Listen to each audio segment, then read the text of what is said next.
पटना शहरी क्षेत्र की संगोष्ठी। आपको लोगों ने बताया कि पटना में बहुत दिनों तक रहा हूँ।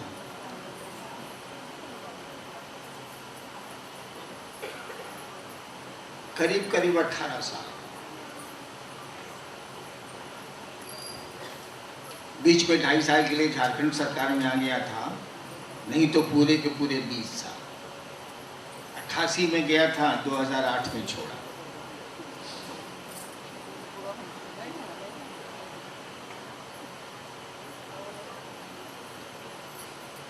आप लोगों को देख के एक बात मुझको याद आ गई, भूल गया था।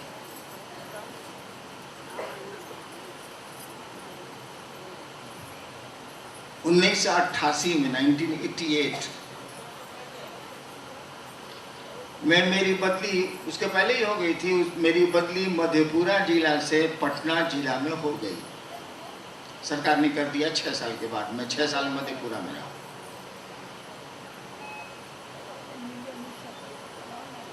तो मधेपुरा के जो कलेक्टर थे वो मुझको छोड़ नहीं रहे थे। कहाँ जाइएगा? पटना मर जाइएगा। लेकिन सरकार ने ट्रांसफर किया था। बहुत दिन ऐसे ही रह चला, मैं पटना नहीं आया, मधेपुरा में ही रह गया। डीएम छोड़ते ही नहीं थे।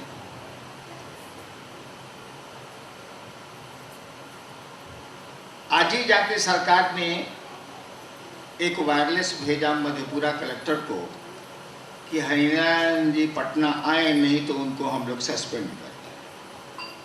मैं आ नहीं, डीएम छोड़ नहीं रहे थे। डीएम ने मुझको बुला के कहा कि अब आपको जाना चाहिए। देखिए सरकार तो बहुत बिगड़ गई है कि आप क्यों नहीं जा रहे। हम कहा हम तो जा ही रहे हैं, आप छोड़िएगा तब ना हम जाए। खैर, मेरे मकान मालिक थे मदन बाबू, वकील, अभी मधेपुरा का 6 वकील। उन्होंने कहा कि सर हम जा रहे हैं पटना। बाबूजी, मेरे फादर उस समय पटना में थे। सो बाबूजी को कुछ संवाद देना हो तो बोल दीजिए सर। हम कहा कि बाबूजी से पूछ लीजिएगा कि हम कब पटना आए। गए वो पटना। 2 दिन के बाद पटना से लौट के आए तो कचहरी में, हम भी कचहरी में थे, वो भी कचहरी में थे। शाम में मेरे डेरे पर आए। मकान मालिक ही थे, बगल ही में रहते थे। हमने कहा क्या मदन बाबू, बाबूजी से भेंट हुई पटना में? बोले कि सर मौका नहीं मिला, हाईकोर्ट का काम था, लेकिन टेलीफोन से बाबूजी से बात हुई है। तो उन्होंने कहा है कि कहिएगा हरिंदर जी को पटना नहीं आओ। हम कहा अरे बाप रे बाप, यहाँ बड़ी गर्मी है। अप्रैल का महीना था, पटना में गर्मी बहुत पड़ती है। अब बहुत गर्मी है तो कहिए कि बरसात के बाद आवेंगे जाए में, यहाँ बहुत गर्मी है। 2-4 गुरु भाई भी शाम में बैठे ही रहते थे। हमने कहा कि आए मदन बाबू, पटना साधुओं से खाली हो गया है क्या? अच्छा चलिए, जिस दिन हम आएंगे, कोई तय तो मेरा जाना था नहीं, बाबूजी ने कह दिया था कि नहीं आना है, और सरकार कह रही है कि हमको आना है। हम कहा चलिए, हम जिस दिन जाएंगे पटना ना, उस दिन झूम के आएगी घटा और टूट के बरसेगा पानी। ऐसे ही बोलने के लिए बोल दिया। हम लोग ऐसे ही ज्यादा बोलते हैं। कहा कि चलिए, बहुत गर्मी की बात जब उन्होंने कही कि बाबूजी बोले हैं कि बहुत गर्मी है टेलीफोन पर, सो कहिएगा नहीं आओ। हमने कहा मदन बाबू, पटना साधुओं से खाली हो गया है क्या? अच्छा, जिस दिन हम आएंगे पटना, झूम के आएगी घटा, टूट के बरखेगा पानी। कहने के लिए कह दिया। अपनी थोड़ी दिमाग में कौन हम ज्योतिषी थोड़े ही, कहने को कह दिया। आना तो पड़ा ही, सरकार ने बदली की थी, आना तो पड़ेगा ही। 2-3 महीने के बाद मुझको आना पड़ा पटना। गर्मी बहुत थी। तो ट्रेन से मैं आया हाजीपुर। सहरसा की ट्रेन जीएल चलती थी, गुवाहाटी लखनऊ मेल, वो हाजीपुर से पास करती थी। मैं उससे आया हाजीपुर। हाजीपुर में मैंने पटने में खबर कर दी थी कि मेरी गाड़ी भेज दीजिएगा। बाबूजी नहीं थे, बाहर गए थे। जैसे हाजीपुर स्टेशन पर मैं और मेरा परिवार और कुछ पहुंचाने वाले लोग उतरे, और सामान 2-3 दिन पहले हम ट्रक से भेज दिया था पटना, और मधेपुरा के गुरु भाई जो आज भी हैं, विजेंद्र यादव और जयकृष्ण यादव, ये लोग ट्रक पर आए थे मेरा सामान लेके, पहले ही चल दिए थे। जैसे ही मैं हाजीपुर स्टेशन में शाम का वक्त था उतरा, टप टप पानी बरसना शुरू हुआ। दौड़ के हम लोग गाड़ी में घुसे किसी तरह से हाजीपुर स्टेशन। हाजीपुर स्टेशन से जैसे गाड़ी से निकले, इतनी बारिश इतनी बारिश इतनी बारिश कि ड्राइवर ने कहा कि हम गाड़ी नहीं चलाएं। दिखता ही नहीं था, खाली पानी पानी। हमने कहा तुम उतरो, और उसी गाड़ी में उस पानी बहुत तेज था, उसी गाड़ी में उसको इधर किया, हम भीतर उसके सीट पर आए और गाड़ी को अपने से लेके चले। 3 घंटा लगा मुझको, सड़क पर तो कोई आदमी था नहीं, खाली पानी था। 3 घंटा मुझको लगा पटना बाबूजी के डेरे पर आने। जैसे आया मैं डेरे पे, बारिश वैसे हो रही थी। तो विजेंद्र यादव और जयकृष्ण यादव और 2-3 आदमी जो ट्रक से आए थे, वो लोग बरामदा में बैठ के कांप रहे थे। अप्रैल या मई का महीना। हम कह तुम लोग यहाँ भीग आ रहा है, तो भीतर जाओ। कहा कि सर भीतरों तो झटास। आपको देखो नहीं यार, तो ट्रक का सब सामान भीग गया होगा, तुम लोग भी भीग गए। शुरू हुई थी जिस दिन बात शिव गुरु की, जिस शुरुआत में हम लोगों ने इस काम को शुरू किया था, वो प्रारंभ का दिन था।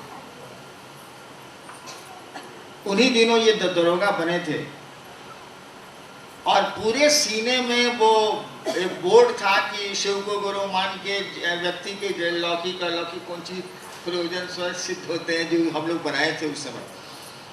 पूरे पटना में ही बोर्ड लगा के घूम गए थे शिव गुरु की बात लेके। हालांकि उस समय शिव से पटने में कहाँ थे, 2-3-4 मुश्किल से थे। इसीलिए बेचारे को दर्द बहुत है पटने के लिए। पटने में काम करने में बड़ी परेशानी हुई है लोगों को, इसीलिए उनको भाषण बड़ा गर्म जोशी का था, मैं सुन रहा था। ज़रूरत अब इसकी नहीं, अब ज़रूरत है हमको आपको काम करने। और बरखा अभी बोल रही थी कि क्या छोटी छोटी बातों पे ध्यान देते। जो गुरु ने हमको आपको कहा, जो गुरु का आदेश है कि दूसरों को शिव से जोड़ना है, और अभी पूरा का पूरा काम बाकी है। बिहार में थोड़ा बहुत तो काम हुआ है, उत्तर प्रदेश के पूर्वांचल में काम चल रहा, चल तो सब जगह रहा, लेकिन अभी बहुत काम बाकी है। और छोटी छोटी बातों पर अगर हम आप ध्यान देंगे तो इतना बड़ा काम होगा कैसे। और भूलते क्यों हैं आपके मौसम बदलते हैं। अरे कभी गर्म हवा चलती है, कभी ठंडी हवा चलती है, कभी बारिश का मौसम आता है।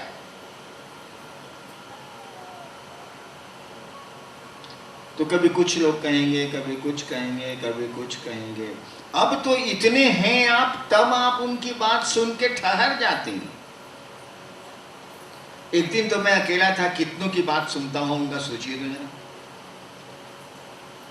कितने आसमान के लोग मुझको तंग करते थे अलग, धरती पर आक्रमण होते थे अलग।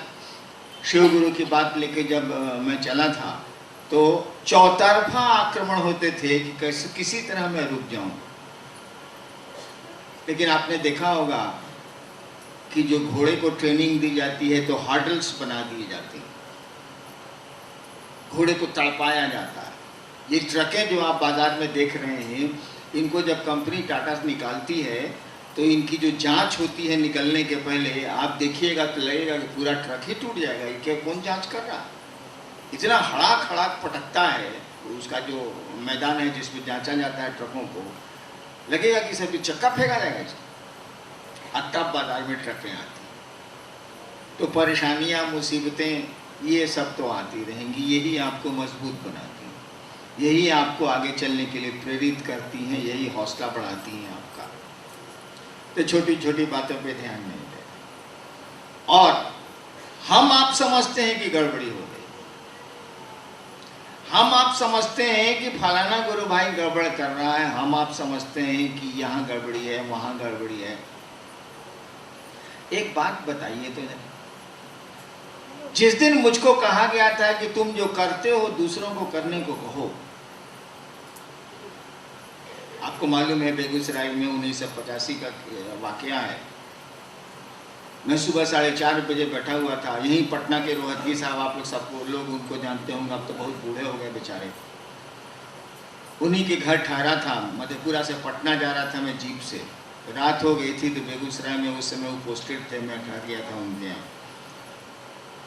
अकेले रहते थे, परिवार तो उनका सिटी में है, उनकी पत्नी सिटी में ही हेड मिस्ट्रेस थी, अब तो रिटायर कर गई। सुबह 5-6 बजे, 2 बजे तक तो हम लोग गप किया। 2 बजे के बाद सोने गए, वो 4 बजे उठ करके लगे दुर्गा सप्तशती का पाठ करने, जोर जोर से। मेरी नींद खुल गई। उस समझ गया कि हिंदान साहब उठ गए हैं, तो बाहर एक तो हम कहाँ बाहर बैठते हैं, आप पूजा कीजिए। तो कुर्सी बाहर बरामदे पर रख दी, हम कहते हैं ना आप पूजा कीजिए, हम बैठते। उसी समय एक आवाज ने मुझसे कहा कि तुम जो करते हो कहते नहीं हो। और मैंने कहा था कि मैं जो करता हूँ सो कहता हूँ। और अंत में आवाज ने पूछा क्या करते हो, मैंने कहा मैं शिव का शिष्य बनाता हूँ। आवाज ने कहा करने को क्या कहते हो, तो मैं चुप हो गया, इसीलिए कि मैं करने को तो पूजा करता था, पूजा साधना प्रक्रिया बतलाया करता था। तो मुझको कहा गया कि तुम जो करते हो दूसरों को करने को कहो। जिसने मुझको ये कहा कि तुम जो करते हो दूसरों को करने को कहो, हम भी समझते थे कि इसमें बाधाएं होंगी। क्या कहने वाला इस बात को नहीं सोच रहा था कि भविष्य में ये बात चलेगी तो कहाँ कहाँ बाधाएं आएंगी, अवरोध आएंगे, उसको नहीं समझ में आ रहा था। उसने कुछ नहीं कहा। उसने नहीं कहा कि देखो आगे चलोगे ना तो ऐसा लोग कहेंगे, ऐसा लोग कहेंगे, ऐसा होगा, ऐसा होगा, ऐसा होगा, तो ऐसा करना। कुछ नहीं कहा उसने। बस एक पंक्ति उसने कही कि दूसरे को तुम जो करते हो दूसरों को करने को कहो, और पूछ लिया कि तुम क्या करते हो। हमने कहा मैं लोगों को शिव का शिष्य बनाता हूं। यानी दूसरों को कहो कि वो दूसरों को भी शिव का शिष्य बनाए, अर्थ यही हुआ। उसने कुछ नहीं कहा इसके अलावा, न आगे न पीछे, न जोड़ा कुछ न घटाया कुछ। उसको तो ये कहना चाहिए था ना कि आगे आने वाले दिनों में ऐसे ऐसे लोग भी आएंगे, ऐसे ऐसे लोग भी आएंगे, ऐसा ऐसा भी होगा, तुम देखना, ऐसा नहीं ऐसा करना। कुछ नहीं कहा उसने, एक वाक्य कहा। न कोई अनुशासन थोपा, न कोई बात कही, न नियम बनाए, न कानून बनाए, न अवरोध दिया, न कोई वर्जना दी, कुछ भी नहीं कहा। तो हमने भी कोई वर्जना नहीं दी, आप जो करते हैं करिए, शिव को गुरु मानिए। उसने हमको कहा ही नहीं कि बोलना कि लोग मुर्गा नहीं खाएगा, बोला ही नहीं, तो मैं क्यों आपको बोलूं। उसने कहा ही नहीं कि बोलना कि प्याज नहीं खाएगा, उसने हमको कहा ही नहीं, मैं आपको क्यों बोलूं। आपका मन करे प्याज खाइए, ऊपर से खाइए, जहां से मन करे सो खाइए, हमको क्या लेना देना। मैंने कुछ नहीं कहा, इसलिए कि उसने कुछ नहीं कहा। अब आप कहते हैं कि लोग संगोष्ठी में आने से रोक रहे थे, मेरे महादेव ने हमको कुछ कहा ही नहीं, तो बोलिए अब हम क्या बोले उस पर। उसने तो कुछ कहा ही नहीं, उसने तो कहा जाओ दूसरों को शिव का शिष्य बनो, बस, कुछ कहा नहीं। और मैंने देखा है, अगर गुरु के इस आदेश पर आदमी केवल खड़ा है, कठिन तो है जरूर, क्योंकि आदमी का मन है ना, दुखी होता है, क्रोधित होता है। लेकिन अगर इस बात पर आदमी खड़ा रहे कि हमारा गुरु का जो आदेश है मुझको करना है, अगल बगल क्या होता है हमको कोई मतलब नहीं, एक दिन वो बहुत आगे निकल जाएगा। और सारी चीजें जो उसके लिए अवरोध का काम कर रही हैं, रुकावट का काम कर रही हैं, वो टूट जाएंगी। काहे कि उसके बाद बहुत साल तो बीत गए। शिव गुरु की बात चली है 1982 से, 82 से, और मैंने अपने मन से शुरू किया। मुझको किसी ने कहा भी नहीं, महादेव का आदेश थोड़ा ही है कि महादेव की चर्चा करो ना, वो अपने मन से हम शुरू किया था। वो तो 3-4 साल के बाद उन्होंने कहा कि तुम काम जो कर रहे हो उसको ऐसे करो, खाली टेक्निक बदला, प्रक्रिया उसमें उन्होंने बदल दी, काम करने के लिए तो कहा नहीं था। इतने साल बीत गए, इतने लोग शिव गुरु से जुड़ते चले जा रहे हैं, जुड़ गए हैं, कहाँ कोई दिक्कत हुई है? उसने कुछ नहीं कहा है, हमने भी कुछ नहीं कहा है, आपको भी कुछ नहीं कहना चाहिए। महादेव ने तो कुछ कहा नहीं भैया, उसने तो कहा जाओ दूसरों को शिव गुरु से जोड़ो, शिव से जोड़ो। भाई तुम जो करते हो, मैंने कहा मैं शिव का शिष्य बनाता हूँ, आपको भी दूसरों को शिव का शिष्य बनाना चाहिए। गुरु का आदेश है, करना चाहिए। बाकी बातों पे ध्यान ही मत दीजिए। मन दुखी हो चुप हो जाइए, मन क्रोधित हो चुप हो जाइए। काहे कि शिव शिष्यता के बॉस कौन है भाई साहब? आप ही कहते हैं मैं शिव का शिष्य हूँ, मैं शिव की शिष्या हूँ। इसका मानी आपके इस पथ के, इस मार्ग के बॉस तो है महादेव। आप ही कह रहे हैं शिव मेरे गुरु हैं, मैं शिव का शिष्य हूँ, महादेव ना है। अपना मतवा क्या खराब कर रहे, छोड़िए। आपके गुरु ने जितना कहा उतना करने की कोशिश करिए, उतना का मन बनाइए, उसी के लिए उनसे दया मांगिए। जरूरत हो तो मेरी मदद ले लीजिए, मैं जितनी मदद कर सकूंगा कर दूंगा, ले लीजिए। इसके इधर उधर जाइएगा तब आपका मन खोर होगा, तब आपका मन ज्यादा दुखी होगा और कोई लाभ भी नहीं। उस महादेव को कुछ कहना चाहिए था ना भाई।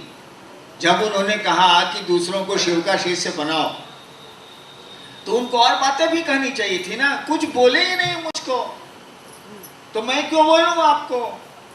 आपको भी चाहिए कि आप क्यों बोलेंगे, चुप रहेंगे।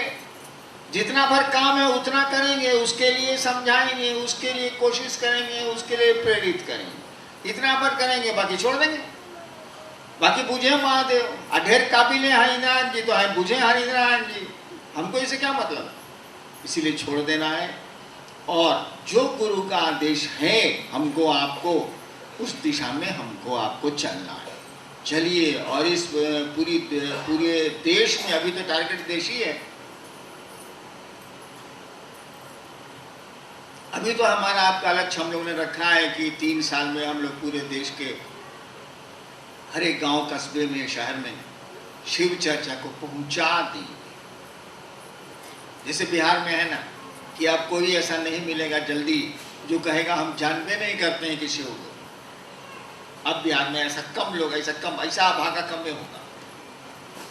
ठीक यही स्थिति पूरे देश की तो हो जाए 3 साल में।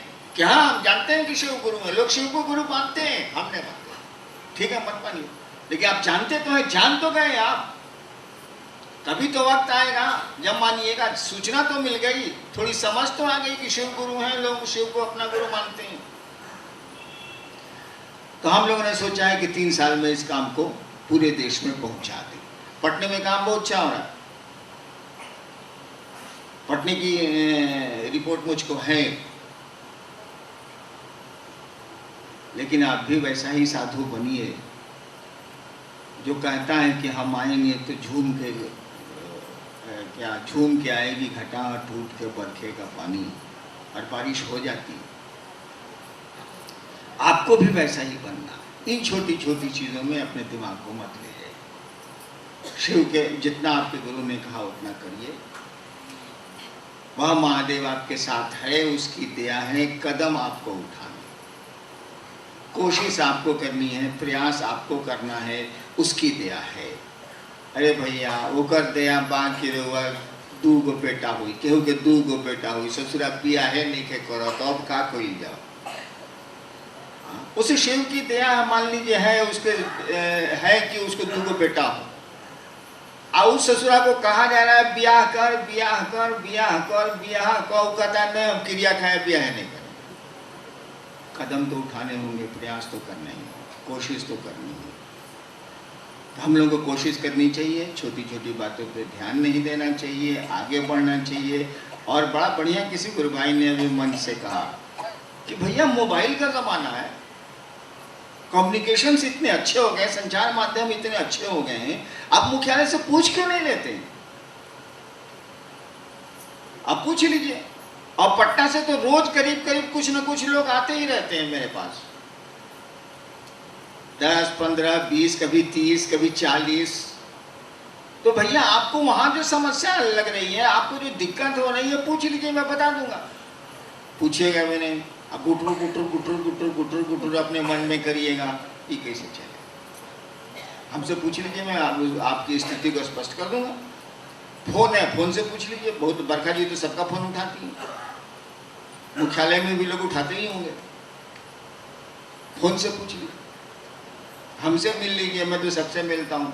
हाँ, ढेर कबिलाट लोग होता है तो थोड़ा भड़कते हैं हम, लेकिन सीधे साधे लोगों से तो मैं मिलता हूँ। मेरा गुरु ही बहुत सीधा, बेचारे के पास तो कपड़ा भी नहीं, फोटो देखिए तो लगेगा कि सारा एकदम कंगाले है, सही में कंगाले, उसके पास तो कुछ है नहीं। तो चलिए हम लोग महादेव का काम बढ़ाएंगे, बढ़िया से करेंगे, और गुरु का जो आदेश है उस पर चलेंगे। कौन क्या कहता है इस पर ध्यान मत दीजिए, आप मन घोर हो जाएगा आपका, इससे क्या लेना देना आपको। आगे बढ़ते चलिए, वह शिव आपको बहुत ऊपर ले जाएगा, बहुत ऊपर ले जाएगा। चलते चलिए, इन बातों पर, छोटी छोटी बातों पर जब आप ध्यान दीजिएगा तो आपके चाल आपकी कमज़ोर पड़ जाएगी, चाल धीमी पड़ जाएगी, क्या लाभ। चलिए आगे बढ़ते हैं, हम शिव की ओर हम लोग सब मिल के चलते हैं। उस महादेव से प्रार्थना करते हैं कि आप खूब सुंदर चलिए, खूब सुंदर चलिए। मेरी 18 साल की मेहनत को आप बेकार नहीं करेंगे। इस आशा और इसी उम्मीद के साथ आप सबों को मेरा